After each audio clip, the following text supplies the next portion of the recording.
वर्षांपासून होते. वाहतूक मोठ्या प्रमाणावर होते.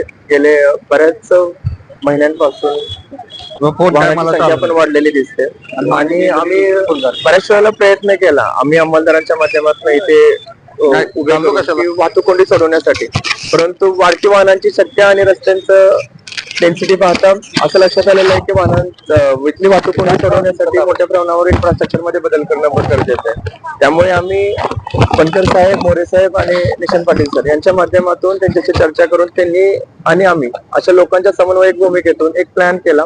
त्या प्लॅनला त्यांच्याकडून आम्हाला मंजुरी मिळाल्यानंतर आम्ही आता प्रत्यक्षामध्ये तो प्लॅन उतरवण्याचा प्रयत्न करतोय, ज्याच्या माध्यमातून आम्ही 15 दिवसांसाठी आधी सूचना काढतोय आणि वाहतुकीत थोड्याफार प्रमाणामध्ये बदल करतोय, जेणेकरून वाहतूक कोंडी पण टळेल आणि अपघातांची तीव्रता आहे ती पण कमी होईल किंवा नगण्य राहील. तर या अनुषंगाने आम्ही प्राथमिक बदल करतोय.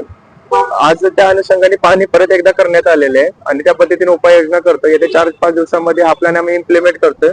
प्लॅन इम्प्लिमेंट झाल्यानंतर आपल्याला इफेक्टिव्ह रिझल्ट आला तर आपण हा प्लॅन कंटिन्यू करतोय. या संदर्भात आम्हाला नगरपालिकेचे त्याचबरोबर नवनियुक्त मोरे साहेब, बनकर साहेब आणि निशांत पाटील सर या सगळ्यांचं खूप आणि सगळ्यात महत्वाचं बोडवलीतल्या जनतेचं खूप मोठ्या प्रमाणावर सहकार्य मिळतंय. त्याबद्दल आम्ही त्यांच्या प्रशासनाच्या माध्यमातून खरंच आभार व्यक्त करतो आणि हा प्लॅन इफेक्टिव्ह योजण्यासाठी ते सहकार्य करतील अपेक्षा व्यक्त करतो. सातारा शहरामध्ये अजून बऱ्याच ठिकाणी वाहतूक कोंडी होते, त्या संबंधी काय आपण निर्णय घेणार आहात? बरोबर आहे. आमच्याकडे लोकांच्या तक्रारी प्राप्त होत आहेत आणि आता आम्हाला प्रेझेंट कंडिशनला बऱ्यापैकी जे आता नगरपालिकेचे जे सदस्य निवडून आले त्यांच्या माध्यमातून पाठबळ पण मिळते. त्यामुळे शहरातले बरेचसे प्रश्न सोडवण्यावर आमचा भर राहणार आहे. ते मेन आता बॉम्बे रेस्टॉरंट, एसटी स्टँड हा परिसर आम्ही मुक्त केल्यानंतर गोडवली परिसर, त्याच्यानंतर आम्ही टप्प्याटप्प्याने आज सिटीमध्ये बोलतोय. सिटीमध्ये आमचा मेन फोकस राधिका रोड, कोळनाका परिसर आणि राजपथ रोड आहे. तर राजपथ रोड रस्त्यावर होत असलेलं म्हणजे वाहनांना पार्किंग कशा पद्धतीने जास्त मिळेल, त्याचबरोबर वाहतूक पण कशी सुरळीत करता येईल याच्याबरोबर आम्ही प्लॅनिंग केलेलं आहे. त्याबद्दल येत्या काही दिवसांमध्ये पण आम्ही ते बैठक घेऊन आम्ही पूर्वनियोजित प्लॅन करून टाकू. त्याच्यामध्ये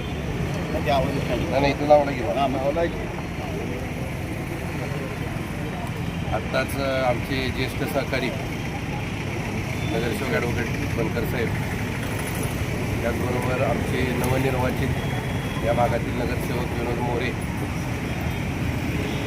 बनकर साहेबांनी आता आपल्याला बऱ्यापैकी जो यादव साहेबांनी आणि ट्रॅफिक पोलिसांनी जो प्लॅन केलेला आहे त्या आयलँडचं सगळी माहिती दिलेली आहे.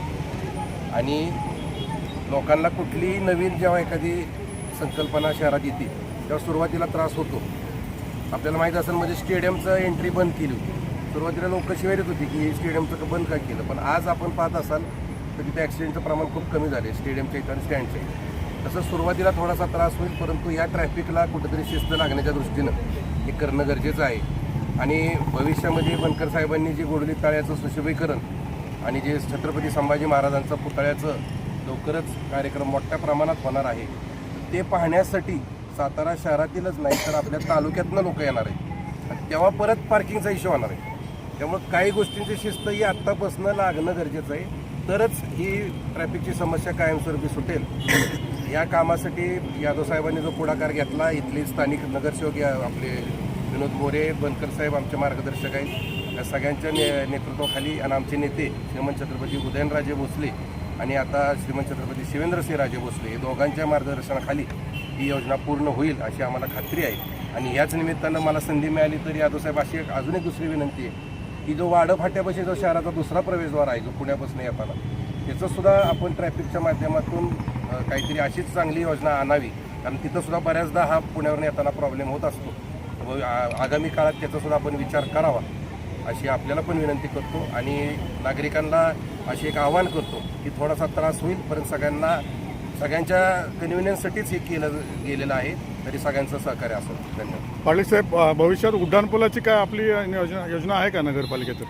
नाही, उड्डाणपुलांचं अजून काय प्रोव्हिजन आपण घेतलेलं नाही, परंतु आज सार्वजनिक बांधकाम मंत्री उदयनराजे खासदार आहेत. नक्कीच दोघांच्याही संकल्पनेतनं आपण भविष्यात सातारच्या गरजेच्या ज्या गोष्टी आहेत त्या करण्याचा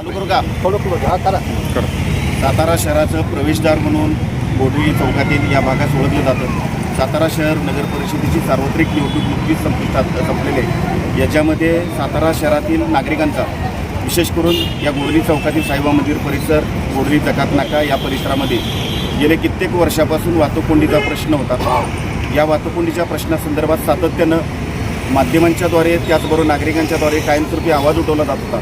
मात्र यामध्ये या वाहतुकीची कोंडी सोडवण्यासाठी मोठ्या प्रमाणावरती पुढाकार घेणं अत्यंत आवश्यक होतं. आत्ताचे आमच्या सातारा शहराला वाहतूक पोलीस निरीक्षक म्हणून जे लाभलेले यादव साहेब आहेत यांनी अत्यंत चांगल्या स्वरूपाचा पुढाकार घेऊन आम्ही सांगायच्या अगोदरच त्यांनी स्वतःचं त्यांचं प्रपोजल तयार केलं जे जनसामान्य सर्व नागरिकांना मान्य असेल अशा स्वरूपाचं. या संपूर्ण प्रपोजल करताना यामध्ये त्यांनी नागरिकांचा, माझे सहकारी मित्र काका मोरे पाटील, आमचे निशांत पाटील या सर्वांचा त्याच्यामध्ये सहकार्य घेऊन चांगल्या स्वरूपाचं असं प्रपोजल त्यांनी तयार केलेलं आहे जेणेकरून सातारा शहरातील या प्रवेशद्वारावरती वाहतुकीची कोंडी होणार नाही याची काळजी त्यांनी घेतलेली आहे. यामध्ये ज्या गोष्टी आपण प्राधान्याने पाहतोय की साताराकडनं कोल्हापूरकडे जाणारा आणि कोल्हापूरकडे साताराकडे येणारा रस्ता, या रस्त्यावरती सातत्यानं साईबाबा मंदिर चौक आणि गोडोली जकात नाका या परिसरात कायमस्वरूपी वाहतुकीची कोंडी होत असते. हा रस्ता मोकळा श्वास घेईल अशा पद्धतीने त्यांनी नियोजन केलेलं आहे. त्या रस्त्यावरचं ट्रॅफिक थांबवायचं नाही, ते आता चालूच ठेवायचं. त्याचबरोबर कल्याणी शाळेकडनं जो येणारा फ्लो आहे तो कल्याणी शाळेचा फ्लो